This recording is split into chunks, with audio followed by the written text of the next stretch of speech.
In today's video, I'll show you how to change language in Black Myth Wukong. Press any key in starting of the game and now select the first option to start the game.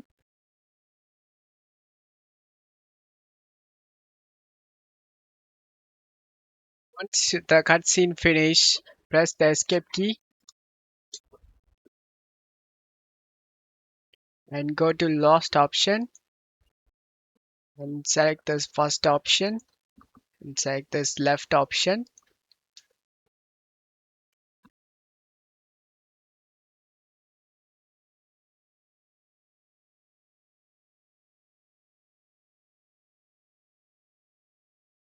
Now press any key. Select this last before option. Select this fifth option. In first option, click on the drop down and select English, and that's it. Speech, set this to English, and now in text language and speech language, set it to English. Close stuff here, and you can enjoy the game. I hope this video helped you. If the video helped you, don't forget to leave a like and subscribe. Thank you.